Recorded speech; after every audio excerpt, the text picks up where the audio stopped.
pagkakataon na may challenges ka, maaari masisi mo ang Panginoon kung ikaw ay bago sa pananampalataya, no? Lord, ako'y nagsisilbi sa'yo, bakit naman ganito yung ginagawa ko? Ako po ay lubos na nagsisilbi sa'yo. Sinisik pa kita, Lord, ha? Sabi mo, I will find you if I will seek you with all of my heart. Pero bakit ang nakikita ko at nararanasan ko, paghihirap lamang po sa buhay ko, Panginoon?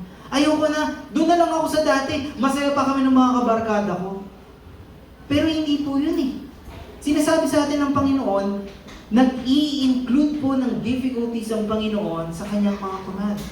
Magugulat ba kayo na si Abraham, ang edad niya ay 75 years old na nung siya ay pinapunta ng Panginoon sa Promised Land? Imagine, 75 years old, ilang taon na po ang median or ang average age po natin dito sa ating family? Probably nasa 14, ano po? Amen. Dalawa lang po tulog na po ba tayo? Sige, palakpakan po natin si Lord tayo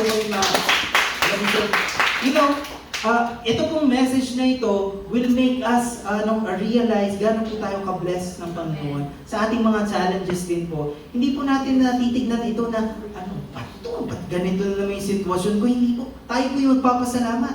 Makikita natin, si Abraham, 75 during that time. Nagpapalit-palit ko yung Abraham, maaari, ang kanyang mga tuhod sumasakit na, ang kanyang mga likod, pag siya ay yumuyuko, ay nagkakaroon na ng mga pinch sa kanyang mga nerves, o di kaya naman kanyang mga forearm, o di kaya madali siyang mahilo or high pala. Pero sinabi sa kanya, go! Diba? From your country, iwanan mo yung relatives, iwanan mo yung father's household, at pumunta ka dun sa land na ibibigay ko sa iyo. And there goes His promises. Pero sa iyo maaari, meron bang sinasabi sa iyong Panginoon, pero ang dahilan mo, Lord, wala akong time. Lord, may sakit ako eh. Baka hindi muna ako magsimba. Lord, medyo may diferensya yung aking tenga. Hindi ko naman mapapakinggan si Pastor. Baka next week na lang pag nawala na itong tubig o di kaya kung ano man dumikit sa aking mga tenga.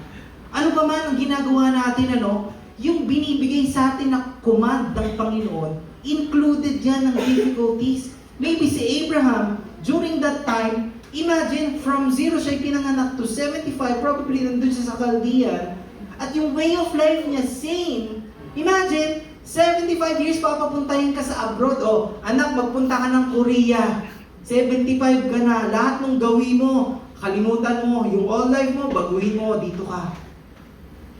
Sino po sa atin nakaranas ng gano'n? After ilang years dito sa Philippines, pumunta dito. After ilang years, pumunta dito. Naranasan po natin yung culture shock, tama po ba? Ganon din po ang mensahe sa atin ng Panginoon, ang command niya, ini-include po ang difficulty. So whatever na difficulty na pinagdaraanan mo, because you have received God's command, tama, di ba? You persevere. You must endure. Kasi sa finish line, doon mo ma-receive yung prize. Kung saan ka tinawag ng Panginoong Jesus, in which ninawag ka niya pupunta saan? Heaven. Amen po ba? Amen. And now, leaving si Abraham dun sa kanyang place of comfort, maaari siya po'y magiging foreigner or alien, katulad ng ating message kanina from Pastor Bry, yung discomfort or even yung mga relationship na ibibuild niya new dun sa place. Mari, iba sa atin dito, nagpunta first family, hindi natin kilala, magbibuild tayo ng relationship. Di ba merong mga ganong mga struggle, Pupunta kaya ako, okay ba kay bro, okay ba kaya kay sis? Huwag na lang siguro ako pumunta dito kasi nahiya ako sa kanila. O di kaya ang bait-bait nila, sobrang bait ng DIC yung family. Parang hindi ako parang gusto ko na lang maging mabait, parang gano'n.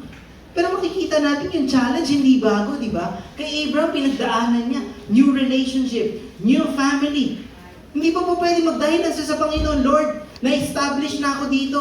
Yung kayamanan, nandito na. Yung relationship, nandito na. Yung family, nandito na. Yung language barrier, wala na dito. Nandito na lahat, kaya ko. Lord, pwede ba dito na lang ako magsimula kung ano yung binibigay mo sa akin? Pero hindi. Tinawag siya to go. Diba? Sabihin mo sa katabi mo, go! Go! Hindi po ba itong mensahe na to ay katumbas ng mensahe sa salita ng pagiging holy? Ang salita po ng pagiging holy is being separated or being set apart, na tinatawag tayo ng Panginoon upang kanyang maging mananampalataya para tayo maging separate. Saan po tayo magiging separate? Separate po sa gawin natin dito sa mundong ito, no? Hindi po tayo nakikibelong para tayo ma-realize, ay, taga dito ako, citizen ako ng Korea, citizen ako ng Pilipinas, or American citizen ako. Hindi po. Tayo po ay pinapa-realize sa atin ng Panginoon sa ating mga sa mga ating mga situation na hindi po tayo citizen dito. Sinabi din sa Book of Romans, di ba?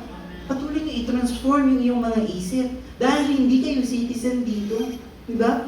Palagi niyong baguhin ang inyong mga isip. I-refresh niyo sa pamamagitan ng salita na binabasa niyo sa tuwing umaga, na kayo'y gigising. Kapag kasama niyo yung mga anak, no? I-sinishare niyo sila hanggang kayo matulog, pinag-uusapan niyo ng iyong asawa. Hindi po ba yun ang command sa atin ng Panginoon sa ating Biblia?